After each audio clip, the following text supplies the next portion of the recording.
Ագրողներ քննարկումների և քվեարկության փակագաղտնի քվեարկության արդյունքում քաղաքացիական պայմանագիր կուսակցության վարչությունը որոշեց քաղաքացիական պայմանագիր կուսակցության խորհրդարանական խմբակցությանը առաջարկել ազգային ժողովի մշտական հանձնաժողովի նախագահների հետևյալ թեկնածությունները. Աշխատանքի և բարեկեցության հարցերի մշտական հանձնաժողով Նազեր Խանդանյան, կրթության, գիտության, մշակույթի, սպորտի և սփյուռքի հարցերի մշտական հանձնաժողով Ցիսակ Գաբրիելյան, Եվրոպական ինտեգրման հարցերի մշտական հանձնաժողով Սոնա Ղազարյան, Մարդու իրավունքների պաշտպանության և հանրային հարցերի մշտական հանձնաժողով Զարուհի Բաթոյան,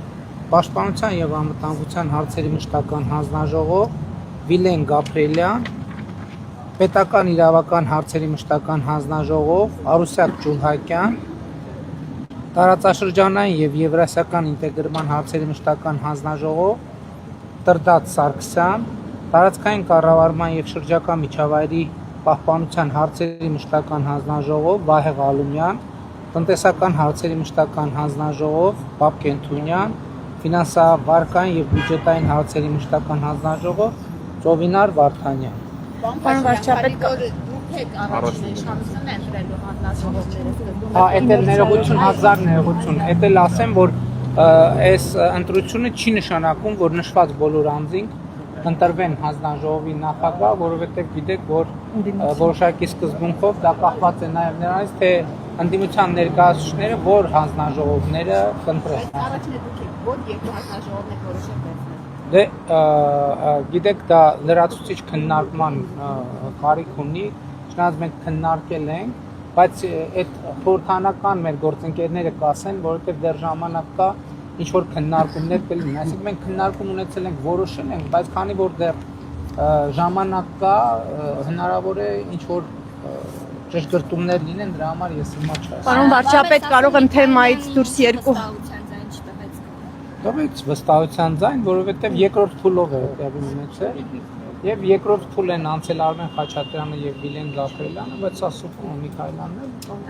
Պարոն վարչապետ, թեմայից դուրս երկու հարց կարող եմ տալ, եթե այո, առաջին։ Ընդ որում ուզում եմ ուշադրություն հրավիրել, որ եթե ճիշտ է մեր հաշվարկը 6 կին 6 տղամարդ ավելի շատ չէ, եթե հաշվի առնենք նաեւ որ խմբակցության ղեկավարն էլ կին ընտրվել, այս դեպքում ստացվում է, որ ոչ թե գերակշռում են, այլ նորմալ բալանս։ Չէ, ոչ մի միտում չկա, եղել է փակ գաղտնի քվեարկություն եւ այդպես։ Բոլոր տեխնացուները միաձայն են,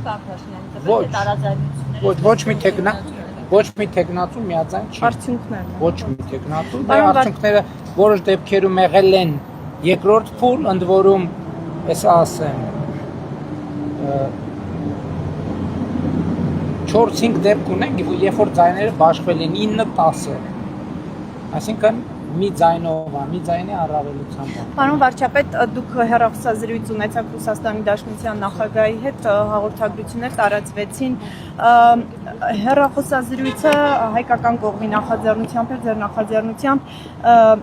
ինչ իրավիճակ էր, որ դուք որոշեցիք ամեն դեպքում հորդորել այդ կամ առաջարկել հանել այդ սանկցիաները կամ դուք ինչպես ձևակերպում եք այդ սահմանափակումները եւ կարող ենք ասել, որ ըստ էության չստացվեց ձեր երկխոսությունը Ռուսաստանի նախագահի հետ, որովհետեւ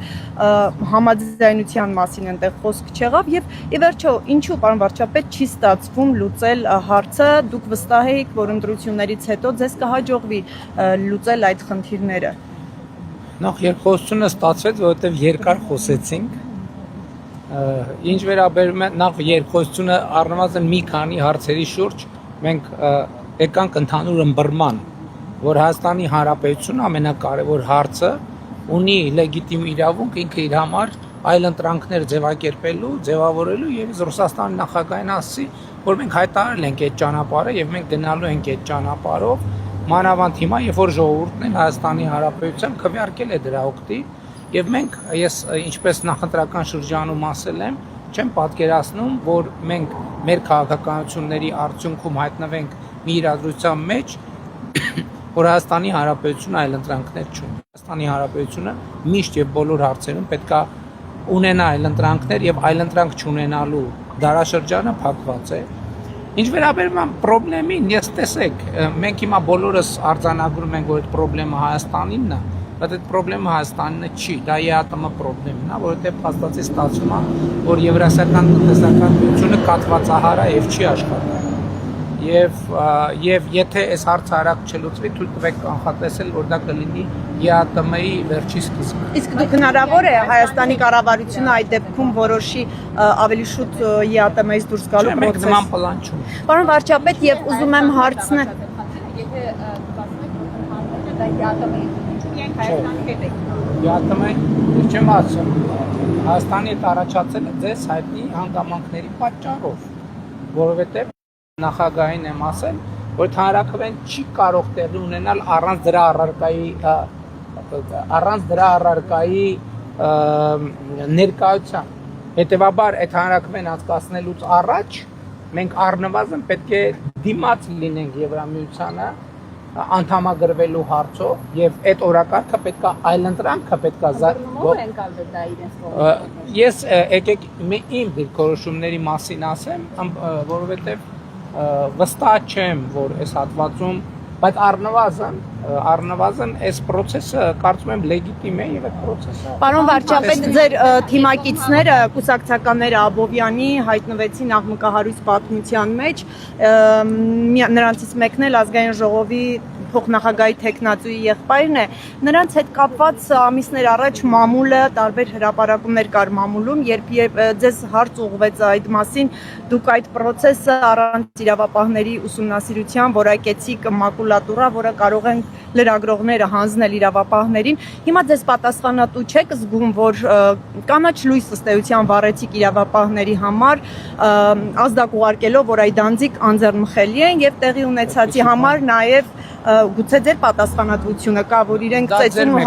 հարցնում են, պարոն վարչապետ։ Դա ձեր մեկնաբանությունն է եւ ցանկացած դեպք եւ նախկինում նշված եւ չնշված եւ հայտնի եւ որը կարող է հայտնի լինել, պետք է իրավական արձագանք ստանա։ Երբեք որևէ մեկը չի ասել, որ իրավական արձագանք պետք է չլինի, եւ ես չեմ հիշում, որ որևէ մեկը ձեր ասած դեպքով նշած լինի, որ ինչ որ մեկին պետք է ծեծի ենթարկի։ Չէ, նկատի ունեմ, որ իրենց հետ կապված մամուլու մահազանգեր կար, հնարավոր կոռուպցիոն դրվագների վերաբերյալ, դուք առանց ուսումնասիրության ասացիք դա մակուլատուրա է։ Հիմա ըստ էության ստացվում այնտեղ մեկը մյուսին մեղադրում է փողեր վերցնելու, չվճարելու, տարբեր այսպիսի պատմություններ են, որը ավելի խորքային են, մեկ տարուց էլ ավելի շատ։ Ինչ կապ ունի դա կոռուպցիայի։ Դե դա հենց այդ կոռուպցիոն պատմությունների հնարավոր։ Ինչ կապ ունի դա կոռուպցիայի հետ, այսինքն երկու մասնավոր անձ իրար հետ ինչ որ հարց ունեն։ Դե շինարարական Այսօր հազարավոր մասնավոր անձինք իրար հետ հարց ունեն։ Մասնավոր անձը իրավաբանական անձի հետ, դրա պատասխանը իրավական process-ն է, պետք է։ Հնարավոր է հեռացվեն կուսակցությունից, պարոն վարչապետ, կուսակիցները ձեր Աբովյանի, Ավետ Կոնջորյան, Նայիրի Հակոբյան։ Բայց մեկը որ ծեծի համար է, մյուսին մեղադրում, մյուսը հայոյանքի։ Գիտեք ինչ, Հայաստանի բոլոր քաղաքացիները օրենքի առաջ հավասար են եւ քաղաքացիական պայմանագիր կուսակցության անդամ լինելը որևէ մեկին առավելություն չի տալիս, բայց որևէ մեկին էլ չի նսեմացնում։ Չէ, նկատում եմ ձեր կուսակցության ներսում։ Կուսակցության ներսում քննարկում չկա, եթե իրավական process-ների ավարտից հետո, եթե կլինի, այդպիսի դեպքեր եղել են միջայլոց, երբ որ իրավական գործընթացը գնացել, իրավական գնահատական հանջը եւ մարդիկ են հեռացվել կուսակցությունից, դրանից հետո կամ դրանից առաջ դատապարտվել են, այնպես որ դա եթե նման իրավական։ Իսկ Հայկ Կոնջորյանի տեխնացության հարցը չի վերանայվի։ Ինչի պետք է։ Դե ընտանիքի անդամների հետ կապված պատմությունը։ Մարդը յուրաքանչյուրը պատասխանատու է իր արարքի համար եւ եթե այս պայդրությամբ չկա որևէ ինֆորմացիա, որ Հայկ Կոնջորյանը ասում են իր անունն է նաեւ հնչեցրել Ավետ Կոնջորյանը շատ հարցեր լուծելու համար, դրա համար։ Ես տեսանյութը չեմ, գիտեք ինչ ես չգիտեմ, ես չեմ տեսել, բայց դրա համար մեկ կուսակցությունը ունի ինստիտուտներ, վերահսկող հանձնաժողով, եթե դեպք լինի, վերահսկող հանձնաժողովը կքննարկի եւ կներկայացնի վարչության։ Հայաստանի Դաշնության նախագահի հետ հեռախոսազրույցից հետո երկկողմ հաղորդագրություններում չնշվեց շնորհավորանքի մասին որևէ բան, շնորհավորել է ձեզ Ռուսաստանի Դաշնության նախագահություններում։ Իսկ ինչ է կարծում ինչու։ Չի շնորհավորել։ Կարևոր Չի ուզել, չի շնորհավորել։ Կարևոր է ձեզ համար շնորհավորել։ Գիտեք ինչ, եթե այդտեղ հարցային կում հետ էր խոսում։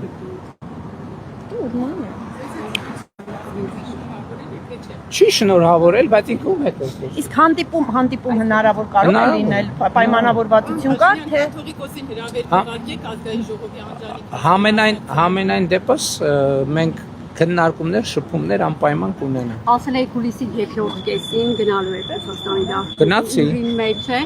եւ բացի դա Հələ նույնիսկ ոչ թե երկրորդ, այլ առաջին կեսին։ Դինի հետ հանդիպումը նկատի ունենք ոչ թե Այս պահին մենք խոսել ենք, որ կհանդիպենք առաջիկայում, բայց դեռ կոնկրետացված չի։ Եկատերինբուրգը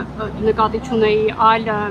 Դե ես չեմ կարող Ռուսաստանի բոլոր քաղաքները նախագահի հետ հանդիպումը եւ արդյոք այս հեռախոսազրույցի ժամանակ ռուսական կողմը ձեզ վերջնաժամկետ տվել է հանրաքվեի անցկացման վերաբերյալ եւ Ռուսաստանի Դաշնության արտաքին հետախուզական ծառայության ղեկավարությունը հայտարարություն է տարածել, նշելով, որ եվրոպական երկրների ղեկավարները տեղեկացրել են ԵՄ ղեկավարությանը, որ պատրաստ չեն եվրոպական երկրների շուկաները բացել հայկական ապրանքների առջև։ Սա ինչպես եք մեկնաբանում։ նախ վերջնաժամկետների հետ կապված խոսույթը ընդհանրապես անընդունելի է։ Մեր ինքնիշխան իրավունքների հետ կապված մենք ինքներս ենք որոշումներ կայացնում եւ այդ առումով ես արդեն ասացի, մենք պետք է որոշենք երբ մենք չանենք եւ ես ասացի ինչ պայմաններում ընդհանրակրեն կարող է տեղի ունենալ։ Հետևաբար այդ մասով խոսակցությունը տեղին չէ, ինչ վերաբերվում է Եվրամիության հետ մեր հարաբերություններում, այդտեղ մեր ինֆորմացիայի աղբյուրը եվրոպական երկրների հետ մեր շփումներն են եւ ոչ թե երրորդ երկրների հետախուզական ծառայությունը։ Պարոն վարչապետ, ռուսական կողմի հայտարարությունը ձեզ համար Ժորժ ջան, եկեք ով հարց չի տվել, ին իրան։ Պարոն Փաշինյան, ընդունելի չէ։ Դուք տվել եք։ Գիտեք իմ մասնակցությամբ ում նկատում եք դատողոս ասել։ Ես այդպեսի կաթողիկոս չեմ։ բայց տեղյակ եք ով է լինելու նիստի օրը։ Դա կանոնակարգի խախտում չէ, պարոն Փաշինյան։ Այո։ Պարոն Փաշինյանի գերատեսչությունների ղեկավարները վերանշանակվելու են, օրինակ Արտուր Սարգսյանը, Սուրեն Պապիկյանը մասնավորապես վերջին շրջանում իր աշխատանքից գոհ են ոչ մարտական պայմաններում ու երրորդ զոներում։ Ես կարծում եմ, այո, վերանշանակվելու են եւ կարծում եմ, որ այդ թվում զորահանդես Հայաստանի Հանրապետությունը մայիսի 20-ին տեղի է ունեցել։ Պարոն վարչապետ, Ցավոք սրտի, գիտեք, ես դրա լուծումը տեսնում եմ մեր հանրության սոցիալ-հոգեբանական փոփոխության մեջ, որովհետև ես էլի առիթ ունեցել եմ ասելու, բանակում տեղի ունեցող երևույթների մոտավորապես 70%-ը ստեղծվում է ծագումնաբանությունը կամ բանակի հետ չի։ Սպայական ոչ մարտական Գիտեք, սպայական կազմը իր հեղավորությունը ունի, բայց էլի եմ ասում, ամեն առանձին դեպք պետք է առանձին դեպքի, բայց ընդհանուր առմամբ երևույթի վերաբերյալ իմ դիրքորոշումը առաջին անգամ չէ որ ասում։ պարոն Եվ դա վարչապետ, իհարկե խնդրեմ է, որը պետք է լուծել, բայց ցավոք սրտի այդ նախարարներ են փոխվում, նույնիսկ իշխանություններ են փոխվում, բայց այդ խնդիրը պարոն Չէ, այդ նշանակում է, որ խնդիրները շատ ավելի խորն են, քան մենք ընդհանրապես սովորենք այդ խնդիրների։ Պարոն վարչապետ, Ռուսաստանի նախագահի նախընտրական քարոզարշավի ժամանակ Բաղնել եմ ես բրիֆինգ ունենալու, դուք ել ընդեղ եք լինել։ ընդդիմադիրները մեծ խոսում էին, ոմանք նույնիսկ արդեն կառավարություն էին ստեղծել, վարչապետ ունեին եւ այլն, հետո եկան եւ մանդատները վերցրեցին։ Ինչպիսի աշխատանքներ է պատկերացնում ազգային ժողովում նորը։ Դե գիտեք, եկեք շատ չի մնացել էլի։ Գնանք աշխատենք Երևան, եկեք կանխատեսում չանենք։ Պարոն Փաշինյան, Շատ լավ վաղ կհանդիպենք։